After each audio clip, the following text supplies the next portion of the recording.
श्री राधे। प्रिय भक्तजनों, आपने पार्ट 1 और part 2 Ganesh Chaturthi part 1 part 2 में कई कुछ जान लिया था। अब हम पार्ट 3 में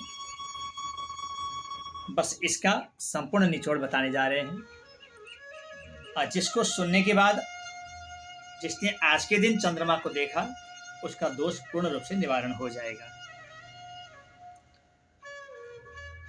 भक्तजनों, इस चैनल में अगर आप लाइव ये नए हैं चैनल को देखने में, तो आप इसको सब्सक्राइब कीजिएगा। राम हरि उपाध्याय एवं समीक्षा उपाध्याय चैनल को सब्सक्राइब कीजिएगा, लाइक कीजिएगा, और आगे सबको जानकारी मिले उसके लिए आप शेयर भी कीजिएगा। आपकी जानकारी के लिए अगर आप कहीं इस कथा को जानते हैं तो मैं जानता हूं करके लिखिएगा, नहीं जानते हैं तो आप नहीं जानता हूं लिखिएगा। आपका बहुत बहुत धन्यवाद। और ऐसे ही कोई आपको विशेष कुछ सुनने की जिज्ञासा हो तो आगे मुझे कमेंट में बताइएगा। आप भागवत की अथवा 18 पुराणों में किसी भी पुराण की कथा सुनना चाहते हैं तो आपको अब मुझे वहां आमंत्रित कर सकते हैं। मेरा व्हाट्सएप नंबर है 8178935349। आप कभी भी कहीं भी संपर्क कर सकते हैं। भक्तजनों, जैसे कि आप सुन रहे थे पार्ट 2 में, भालू ने ले जाकर अपने बेटे को वो मणि, स्यमंतक मणि दे दिया। वो खेलती रही। उधर द्वारकाधीश प्रभु श्री कृष्ण के बारे में राजा सत्राजित अपनी पत्नी से कहते हैं कि देवी, बड़े लोग द्वारकाधीश श्री कृष्ण, उनकी सभा में सात्विकी आदि उनके सेवक लोग मुझसे स्यमंतक मणि द्वारका के लिए मांग रहे थे, कृष्ण के लिए, कि कृष्ण के गले में शोभा दे सकती है ये। अब मैंने उस चीज़ को स्वीकार नहीं किया। शायद अब वो शक्तिशाली हैं, पावरफुल हैं, बड़े आदमी हैं। हो सकता है जैसा कि सुनने में आ रहा है, तुम ही बता रहे थे कि भाई मणि को पहन के गया था शिकार करने के लिए। पहले तो मुझे ये भी पता नहीं था, तुमने बताया। तो भाई को शायद कृष्ण ने मार बरवा दिया और मणि को छीन लिया। देखो, बड़े लोगों की बात नहीं करनी चाहिए, नहीं तो फिर कल समस्या खड़ी हो सकती। किसी को मत बोलना। बोले मैं तो आपके धर्मपत्नी हूं, मैं किसी को नहीं बोलूंगी। भक्तजनों, एक बात आपको बताऊं, कोई चीज आपको बहुत ज्यादा हाईलाइट करना हो, बहुत जल्दी प्रचार करना हो ना, अपने पत्नी, अपनी माँ, अपनी बहन, अपनी सास, अपनी बुआ, इन लोगों के पास जाके पहले गुम्म होके बैठ जाना। बेटी, उनके साथ एकदम मुंह फुला के एकदम गुम्म होके बैठ जाना। जब बार बार पूछें क्या हुआ क्या हुआ, तो पहले तो बोलना ही नहीं, फिर बाद में बोलना कि ये बात करनी नहीं चाहिए, किसी को पता नहीं चाहिए। बोले नहीं नहीं नहीं, मैं किसी को नहीं बोलूंगी। जब बोलेंगे तो बोलना कि किसी को मत बोलना, नहीं तो समस्या खड़ी हो जाएगी। तब धीरे से बोले ऐसी ऐसी बात है। देखना कितने जल्दी प्रचार होता है। जैसे राजा सत्राजित ने अपनी पत्नी को कहा किसी को नहीं बताना, उन्होंने बेचारी वो खाना पीना मुश्किल हो गया उनके लिए। तो अब बिना बताए स्त्री जाती हैं, बिना बोले कैसे रह सकती हैं। अब एकदम बताने को नहीं मिलने से वो तो दिमाग में उनको डिप्रेशन जैसा होने लगा। आज मायके के लिए चली गई। तीज का हरिताली का तीज का अवसर, मायके गई। माँ ने पूछा, बेटी तुम बड़ी उदास लग रही हो। बोले नहीं नहीं। अरे कोई बात है तो बता। बोले नहीं नहीं। अरे तेरे मन में कोई ना कोई बात जरूर है, किसी ने कुछ कहा, बोल तो सही। मैं तो तेरी माँ हूँ, किसी को बोलूंगी थोड़ी। अच्छा माँ, किसी को बोलना मत, बड़े लोगों की बात ना क्रिया नहीं करते, नहीं तो समस्या खड़ी हो जाती। बात ऐसी ऐसी कि द्वारकाधीश कृष्ण ने मेरे देवर मेरे पति का स्यमंतक मणि का हार जो है पहन के गए हुए थे, कृष्ण ने उनको मरवा दिया देवर को, और हार चुरा के भाग गए। पर किसी को बोलना नहीं। माँ बोले ना ना, बिल्कुल नहीं। अब माँ चली गई दूसरी बेटी के यहाँ। बेटी ने पूछा, माँ गुप्त चुप क्यों हो, उदास क्यों हो? बोले बड़े लोगों की बात है। मैं आपकी तो बेटी हूँ, किसी को बोलूंगी थोड़े, बोलो तो सही। क्या बोले, ऐसी ऐसी बात है, किसी को मत बोलना। वो बेटी गई अपनी सहेली के यहाँ। सहेली बोली क्या हुआ बहना? बोले बड़े लोगों की बात नहीं करते। बोले नहीं नहीं, मैं तो तेरी खासम खास हूँ। बोले किसी को मत बोलना, ऐसी ऐसी बात है। फिर वो चली गई अपनी माँ के। माँ बोली बेटी क्या हुआ? बोले ऐसी ऐसी बात है, किसी को बोलना मत। फिर वो गई अपनी बहन के। बोले बहन क्या हुआ? बोले ऐसी ऐसी बात है, बड़े लोगों की बात नहीं करते, मत बोलना। कर्णे कर्णे जपन जना, कानों ही कान। द्वारका में एक बार भगवान श्री कृष्ण के लिए विशेष जल भरने के लिए कुआं में गई हुई थी रुक्मिणी, घूंघट काट के सुबह सुबह 4 बजे का समय। तो उस समय वहाँ कुएं में आई हुई और द्वारका की माताएं आपस में चर्चा कर रही थी। अरे सुनो, आज तो मैंने ऐसा सुना है कि द्वारकाधीश श्री कृष्ण न उन्होंने प्रसेन को मरवा करके मार करके स्यमंतक मणि चुरा के लाए हैं, राजा सत्यजित की मणि। ऐसा सुना है, बड़े बड़े लोगों की बात नहीं है, क्या करते, नहीं तो समस्या हो जाएगी, किसी को मत बोलना। आपस में चर्चा कर रही थी, रुक्मिणी ने फट से सुन लिया। वो भी एकदम उदास हो गई, मेरे प्रभु कैसे आरोप लग गया, और दौड़ी दौड़ी गई और जा करके उन्होंने प्रभु श्री कृष्ण से विनती की। प्रभु श्री कृष्ण बोले कि तुम चुप चुप क्यों हो? बोले बात ऐसी ऐसी बातें बड़े लोगों की बात नहीं करते। बोले बड़े लोगों की, दुनिया में सबसे बड़ा तो मैं हूँ, मेरे लोगों मेरी बात करने से तो सब दुनिया का भला हो जाता है, सबका कल्याण हो जाता है, तुम कितनी बात नहीं करते? बोले नहीं प्रभु, बड़े लोगों की बात नहीं करते, बात ऐसी ऐसी है, आपके लिए ऐसा ऐसा आरोप लगा हुआ है, कलंक लगा है। बोले मेरे ऊपर ऐसा कलंक क्यों लगा? उसी समय नारद जी प्रकट हो गए। नारायण नारायण नारायण नारायण। बोले प्रभु आपने चंदा देखा था, इसीलिए आपको आरोप लगा। बोले कौन सा चंदा? बोले वही भाद्र मास शुक्ल पक्ष चतुर्थी तिथि का चंदा देखा, चंद्रमा देखा था। चंद्रमा को ऐसा ऐसा दोष लगा था, जैसे मैंने आपको बतलाया, उसको गणेश जी का श्राप लगा था, जिसकी वजह से उसको देखने के कारण आपको दोष लगा। बोले फिर अब कैसे निवारण होगा? बोले जाइए मणि को ढूंढ के राजा को वापस कीजिए, तब जाके आपका ये दोष कलंक मिटेगा। प्रभु श्री कृष्ण अपने सैनिकों को साथ लेकर के गए, जा करके जंगल में पहुंचे, प्रसेन का लाश मिला, वहां से शेर के पांव के निशान मिले, ढूंढते ढूंढते गए, शेर भी मरा हुआ मिला, भालू के पांव के निशान मिले, उसके पीछे पीछे प्रभु गए, गुफा के बाहर सैनिकों को खड़ा कर दिया, भीतर गए, भीतर जा तो भालू लड़ने के लिए आ गया। पूरे 28 दिनों तक घोर युद्ध किया भालू के साथ। उन्होंने सैनिकों ने 17 दिन तक तो प्रभु की प्रतीक्षा की। 17 दिन के बाद शायद प्रभु नहीं रहे, ऐसा सोच करके सैनिक लोग वापस हो गए। उधर द्वारका में नारद जी का आगमन हुआ। नारद जी ने वसुदेव के हाथों से श्रीमद् देवी भागवत, देवी की उपासना, देवी भागवत का आयोजन, प्रभु श्री कृष्ण की शक्ति वृद्धि, उनकी वापसी की कामना से देवी भागवत का आयोजन किया। जैसे ही देवी भागवत की पूर्णाहुति डाली गई 27वें दिन में, तो उसी दिन भगवान श्री कृष्ण को विजय मिली और उधर देवी भी प्रसन्न हो गई, उनकी कृपा से प्रभु को विजय श्री प्राप्त हुई। और 27वें दिन प्रातःकाल जैसे प्रभु को विजय श्री मिली, तो वो भालू बोला बस बस बस बस बस हो गई इच्छा पूरी, साष्टांग लेट गया चरणों में, बोले प्रभु मैं पहचान गया हूँ आपको। भगवान बोले कौन हो तुम, क्या पहचाने तुम? बोले प्रभु आप वही मेरे प्रभु श्री राम है ना। बोले तुमने कैसे पहचान लिया? बोले प्रभु मैं आपका भक्त जांबवान हूँ।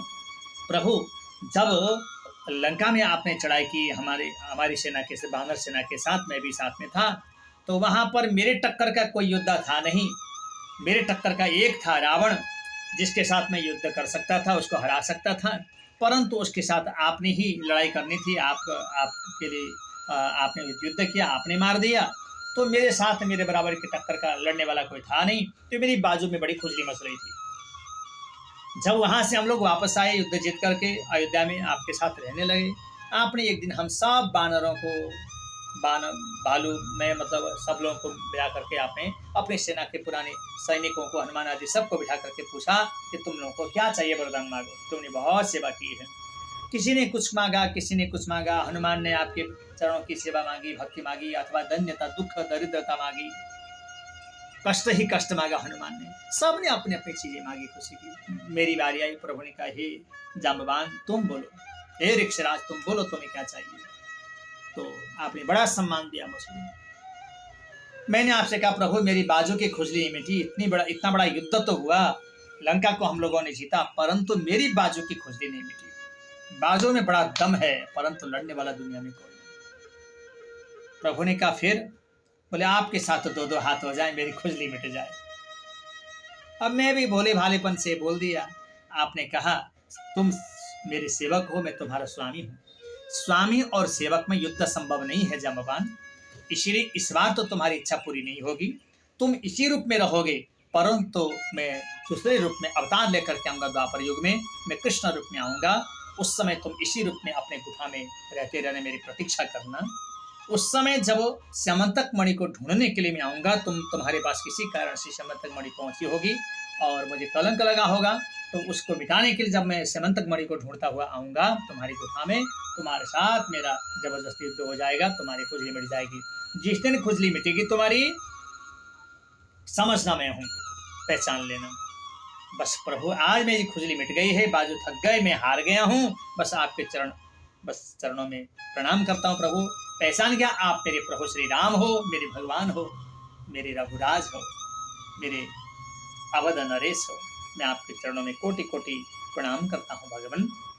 प्रभु ने कहा वरदान मांगो, आशीर्वाद मांगो। क्या वरदान मांगना, बुढ़ापा आ गया, छोटी सी कन्या है, आज आप इसी मणि के लिए आए हैं, मैंने आपकी बेटी को खिलौना बना के दिया है, अब खाली आपको ये मणि ही नहीं दूंगा, खुजली तो आपने मिटा दी, एक चिंता थी ये बेटी किसको दूं, बस आप आ गए, अब ये बेटी भी आपको दहेज के रूप में मणि भी आपको लीजिए। एक हाथ से बेटी सौंप दी, दूसरे हाथ से मणि सौंप दी। अब प्रभु मना नहीं कर पाए। अब भालू की बेटी को, अब भालू की बेटी कैसे होगी, भालू नहीं, उसको पत्नी बना करके लेकर के आए। नारद जी ने आकाश मंडल से देखा, आप पशु को लाए होंगे तो कैसे लाए होंगे, हाथ में डंडा लेके रस्सी से खींचते हुए चल चल करते हुए लाए होंगे। उधर द्वारका में नारद जी हैं, नारद जी को चिंता हो गई। नारद जी ने देखा कि यहाँ तो बहुत परिस्थिति विचित्र है।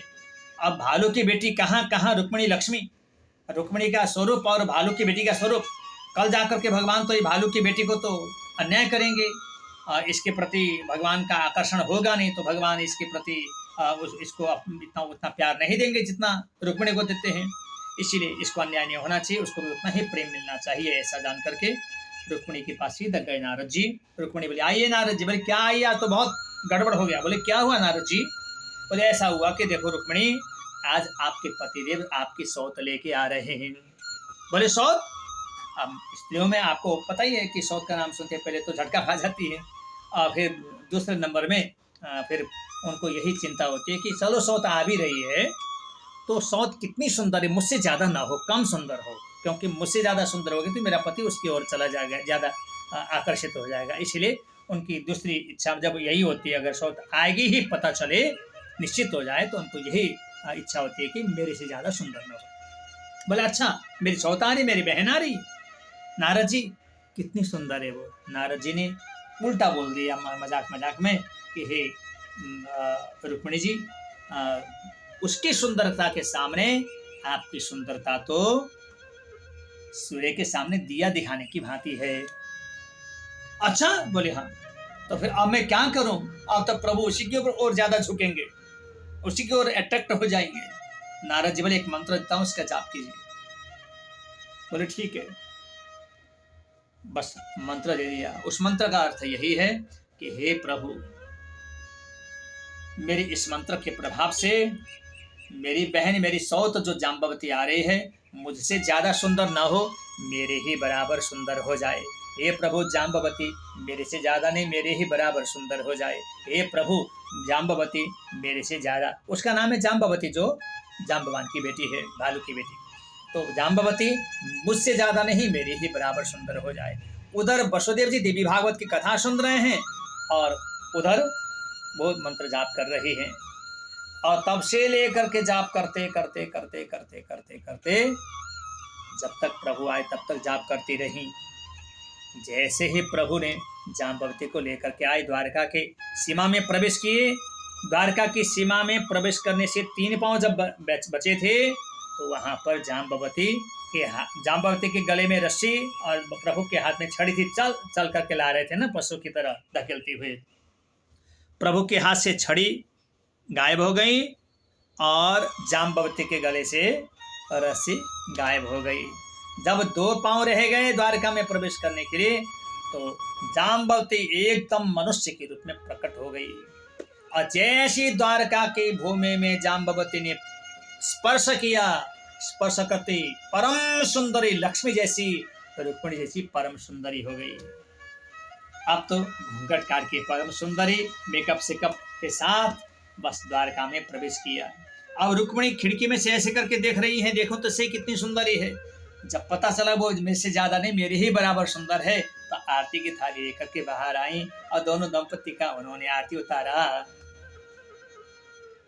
जाम्बवती को रुक्मिणी के साथ बिठाकर शादी करने के बाद माता पिता सबको प्रणाम करके सभी फॉर्मेलिटियां पूरी करने के बाद प्रभु श्री कृष्ण उस स्यमंतक मणि को लेकर के राजा सत्राजित के यहाँ गए और वो बहुत बड़ी सभा बुलवाया, देश विदेश के राजाओं को बुलवा करके सबके बीच में सारी कहानी बतलाया और कहा आप सब लोग जानते हैं मैं किस किस परिस्थितियों का सामना करके आया हूँ इस मणि को प्राप्त करने के लिए। मुझे झूठा आरोप लगाया गया, झूठा कलंक लगाया गया, अब मेरा कलंक का निवारण हो, मेरा झूठा आरोप ये मेरे ऊपर जो लगा था इसका निवारण हो। आप लोग सब लोग साक्षी हैं, इसमें मेरा कोई दोष नहीं है। ये राजा सत्राजित ने मेरे को बेमतलब में झूठा आरोप लगाया है, उसके लिए मैं जैसे तैसे उस मणि को किस प्रकार से ढूंढ के लाया हूँ। इस मणि के पीछे मुझे शादी भी करनी पड़ी, भालू की बेटी से शादी करके मैं आया हूँ। आप सब लोग जानते हैं। महाराज सत्राजित, लीजिए आपकी ये स्यमंतक मणि आपको मैं वापस दे रहा हूँ। जब पता चला तो सारी दुनिया के बीच में नतमस्तक हो गए, माफी मांगने लगे भगवान के साथ राजा सत्राजित। और उन्होंने भी अब शर्मिंदा इतने ज़्यादा हो गए कि अब क्या करूं उनके पास कोई जवाब नहीं था। तुरंत अपनी बेटी जो थी उनकी बेटी का नाम है सत्यभामा। उस समय की संसार में सबसे ज़्यादा सुंदर थी सत्यभामा। जितनी संसार की नारियां थी, स्त्रियां थी, युवतियां थी, सब में सबसे ज़्यादा सुंदर कही जाती थी। उनका ऐसी चर्चा थी उनकी।